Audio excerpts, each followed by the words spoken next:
సింహరాశి వారికి ఈ రాశిలో కుజుడు కేతు గ్రహ సంచారము, వ్యయ స్థానంలో ద్వితీయాధిపతి అయిన బుధుడు, లాభస్థానంలో రవి గురువులు, దశమ స్థానంలో శుక్రుడు మంచి ఫలితాలను అందిస్తారు.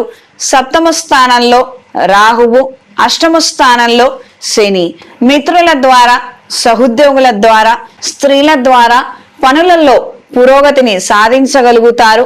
కాస్తంత మీ కోపాన్ని, అగ్రెసివ్ నేచర్ని, ఇప్పటికిప్పుడు పనులైపోవాలి, అమాంతం పనులు జరిగిపోవాలి అన్న రకమైన ఇంటెన్షన్స్ కావచ్చు, ఆలోచనలు కావచ్చు, కొంతకాలం పక్కన పెట్టి పక్కన వాళ్ళు ఇస్తున్నటువంటి సలహాలను వినండి, కాస్తంత వాళ్ళు ఇస్తున్నటువంటి సూచనలను వినండి. నిదానంగా అయినా పనులలో ప్రోగ్రెషన్ని సాధించగలుగుతారు. ఇది గ్రహించి మెలగండి. మనం వెళ్ళాం పని కాలేదు, మనం ఇంకొక విధంగా ప్రయత్నం చేసాం పని కాలేదు అంటే మన ఆలోచనలోనో లేకపోతే ఇంప్లిమెంటేషన్లోనో ఏదో ప్రాబ్లం ఉంది. పక్కన వాళ్ళ సలహాలు ఒకసారి పాటించి చూడండి. మంచి జరిగితే కొనసాగించండి, లేదు బాలేదని అనుకుంటే పక్కగా ఉంచేసేయండి. అంత మాత్రమే.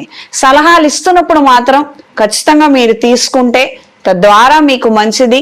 మీకు తెలియనటువంటి కొన్ని ముఖ్యమైన విషయాలు వాళ్ళ ద్వారా మీరు తెలుసుకోగలుగుతారు. ఆకస్మికంగా కొత్త వస్తువులను, పరికరాలను కొనుగోలు చేయగలుగుతారు.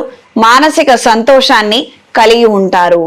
ఆరోగ్య విషయాలలో, వ్యవహారాలలో కాస్తంత ఆచితూచి వ్యవహరించగలిగితే అన్ని విధాల మంచిది. నిర్లక్ష్యం మాత్రం ఖచ్చితంగా తగదండి. ఏదైనా ఇబ్బంది ఉందన్నారు డాక్టర్ గారు, ఇది కొంతమంది విషయంలో మాత్రమే. ట్రీట్మెంట్ చేయించుకోవడము, ప్రొసీజర్ కావచ్చు, సర్జరీ కావచ్చు, వీలైనంత తొందరగా చేయించుకుంటే మంచిదన్నారు. సరే, ఇప్పుడు టైం బాగాలేదు కదండి. ఇప్పుడు టైం బాగాలేనప్పుడు మనం ఎందుకు ఆ ప్రొసీజర్స్ అవన్నీ, లేదా నాకు భయం వేస్తోంది, లేదా నా దగ్గర డబ్బులు లేవు, లేదా కార్యాలయంలో సెలవులు దొరకవు, ఇలాంటి ఎక్స్క్యూజెస్తో మాత్రము వాటిని అవాయిడ్ చేయొద్దు. ఇప్పుడు వైద్యులు చెప్పారంటే అది సమంజసమే. పరిస్థితి బాగాలేనప్పుడే అలా వాళ్ళు మనకు సలహాలు ఇస్తారు. రైట్, ఇమీడియట్లీ అక్కడ తీసుకోవాల్సినటువంటి నిర్ణయం అక్కడ తీసుకోండి. ఉద్యోగం పోతే పోయింది, కాలో చెయ్యపోతే ఎవరిది బాధ్యత? కాస్తంత ఇవి సున్నితమైనటువంటి విషయాలండి. ఇంట్లో వాళ్ళు కూడా కాస్త దబాయించి మాట్లాడటం అనేది ఖచ్చితంగా అవసరమైనటువంటి విషయము. ఆరోగ్య విషయాలలో మాత్రం 1-2 సార్లు చెక్ చేసుకొని మంచి నిర్ణయం తీసుకుంటే మంచిది. దూర ప్రయాణాలు, ఆకస్మిక ప్రయాణాలు అంతంత మాత్రంగా ఉంటాయి. వస్తు నష్టం వాటిల్లే అవకాశం ఉంటుంది. అప్రమత్తంగా ఉండండి. ఈ వారం స్త్రీలకు వ్యాపార రీత్యా అనుకూలమైన మార్పులు ఏర్పడతాయి. భూ సంపద రీత్యా తీసుకునే నిర్ణయాలలో, చేసే మార్పులలో మంచి ఫలితాలను అందుకోగలుగుతారు. దైవ ఆధ్యాత్మిక సంబంధమైన అంశాల పట్ల ఆకర్షణ కలిగి ఉంటారు.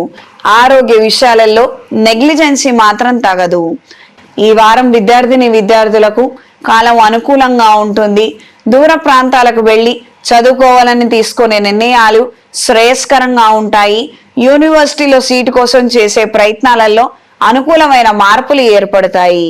ఈ వారం సింహరాశి వారికి కలిసొచ్చే రంగు ఎరుపు, కలిసొచ్చే దిక్కు తూర్పు, కలిసొచ్చే సంఖ్య 8.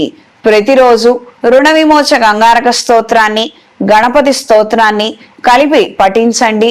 విద్యల్లో రాణించలేక అవస్థపడుతున్న వారు సరస్వతీదేవి శ్లోక పారాయణ ప్రతిరోజు చెయ్యండి. మూలా నక్షత్రం రోజున గాని లేదా శ్రావణ మాసంలో గాని సరస్వతీదేవి హోమాన్ని జరిపించండి. అనుకూలమైన మార్పులు ఏర్పడతాయి. ఇంట్లో, వ్యాపార ప్రదేశాలలో దైవికం పొడితో ధూపం వేయండి. నరదిష్టి తొలగిపోతుంది.